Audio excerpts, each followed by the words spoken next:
ओम नमो भगवते वासुदेवाय नमः। स्वागत है आप सभी का मेरे YouTube चैनल पर। मैं हरिओम शर्मा आज आपको ज्येष्ठ मास की महासुंदर कथा सुनाने जा रहा हूँ।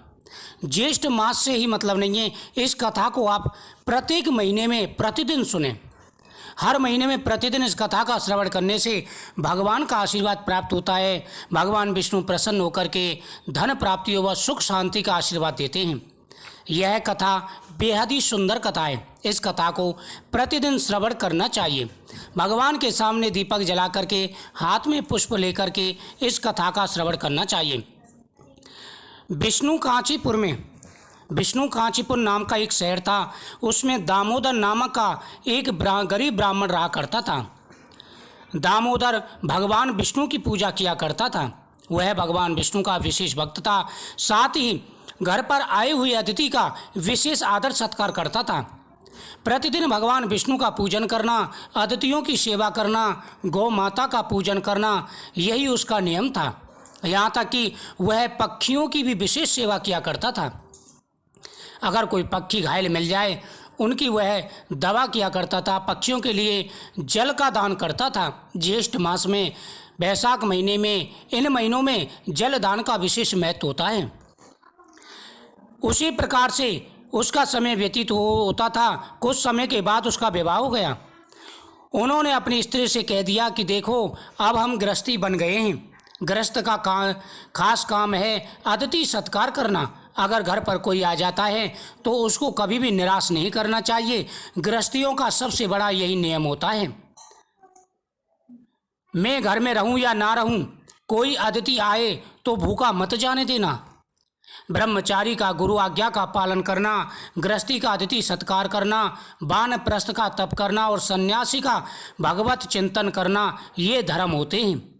यानी गुरु का, ब्रह्मचारी व्यक्ति है, जब तक आश्रम में रहे तब तक उसको गुरु की आज्ञा का पालन करना चाहिए।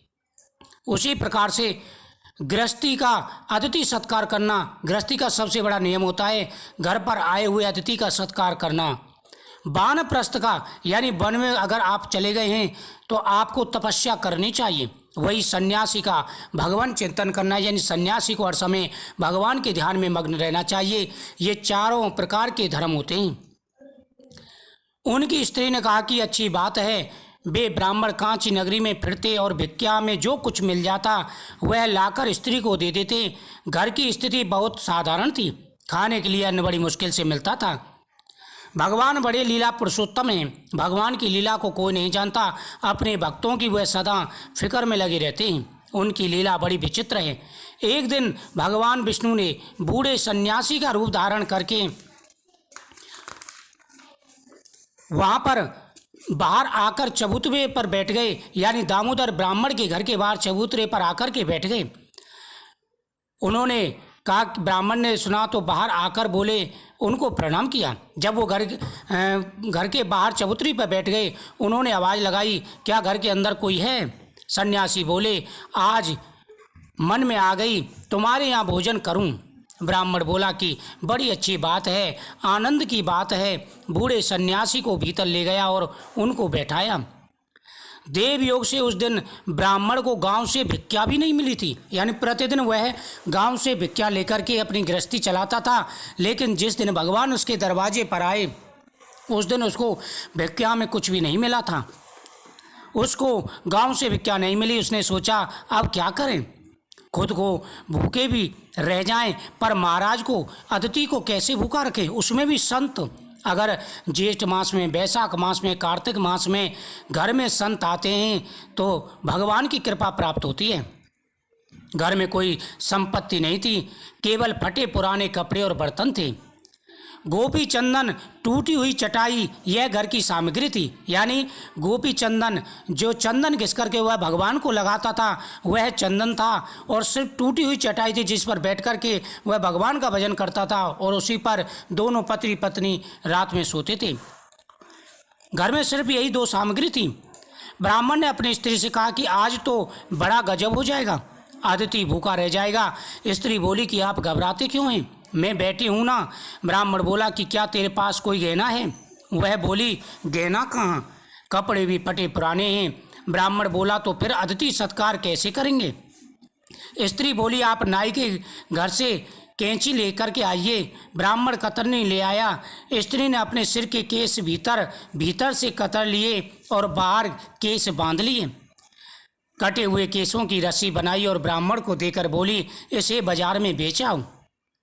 ब्राह्मण उसको लेकर बाजार गया और बेचने पर जो थोड़े पैसे मिले उससे थोड़े से चावल ले आया। इतनी गरीबी थी, उसे बेचने के लिए कुछ नहीं था, तो उसकी स्त्री ने अपने सिर के बाल काट करके उसकी रस्सी बनाई और उसे बाजार में बेचने के लिए दिया। ब्राह्मण उसे ले जा करके बाजार में बेच करके आया, उससे कुछ चावल खरीद करके लाया जो पैसे मिले। स्त्री ने दाल चावल बना दिए। सन्यासी को कहा कि महाराज रसोई तैयार है, भोजन करो। महाराज बैठ गए। ब्राह्मण केले का पत्ता ले आया और उस पर भोजन परोस दिया। महाराज पाने लग गए। उन्होंने पत्तल में एक दाना भी नहीं छोड़ा। ब्राह्मण ने कहा महाराज और लो। वे बोले हाँ और ले आइए। ब्राह्मण ने बचा हुआ सारा भोजन परोस दिया। महाराज ने सब कुछ खा लिया और बोले बस अब तृप्ति हो गई। फिर बोले कि भाई बूढ़ा शरीर है, कहाँ जाऊँगा, अभी तो हम यहीं रहेंगे। ब्राह्मण ने कहा कि हाँ महाराज आप यहीं विराजिए। महाराज दिन भर वही सो रहे। शाम हुई तो बोले कि बस दाल चावल बना लेना, ज़्यादा वस्तु की ज़रूरत नहीं है। ब्राह्मण बोला ठीक है महाराज। ब्राह्मण की स्त्री ने सिर के बाकी केस भी काट दिए, उनको बेचकर महाराज के लिए दाल चावल बना दिए। महाराज ने पूरे दाल चावल खा लिए, उसी में कुछ भी नहीं छोड़ा। फिर महाराज बोले कि रात को हम यहीं सोएंगे। चटाई का एक टुकड़ा था, उसको ब्राह्मण ने नीचे बिछा दिया। महाराज उस पर लेट गए। ब्राह्मण उनके चरण दबाने लगे।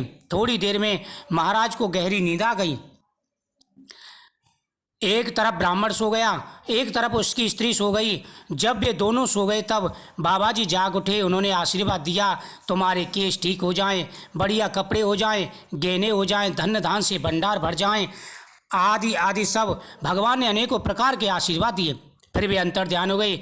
स्त्री की नींद खुली तो देखा हाथों में गहने हैं, सुंदर वस्त्र हैं, सिर पर केस हैं। उनको बड़ा आश्चर्य हुआ, ये तो कौतूहल चमत्कार हो गया। उसने पति को जगाया। ब्राह्मण ने उठकर देखा कि बाबा जी नहीं, वो तो बाहर चले गए। बाबा जी पता नहीं कहाँ अंतर ध्यान हो गए, बूढ़ा शरीर है, कैसे गए होंगे।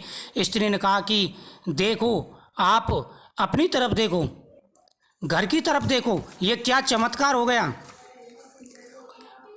अब तो वह रोने लगा, महाराज हमने आपको पहचाना नहीं, हमारे से आपकी सेवा में कोई त्रुटि तो नहीं हुई, हम अनजान थे महाराज, हमें क्षमा करें। भगवान प्रकट हो गए और दोनों से बोले तुम्हारे भोजन से मैं बहुत तृप्त हुआ, तुम्हारी भक्ति से मैं तृप्त हुआ। अब तुम खूब अतिथि सत्कार करो, फिर अंत में तुम दोनों मेरे धाम को आओगे। यह भगवान कृष्ण का आशीर्वाद था। तो भगवान की भक्ति का इतना चमत्कार है।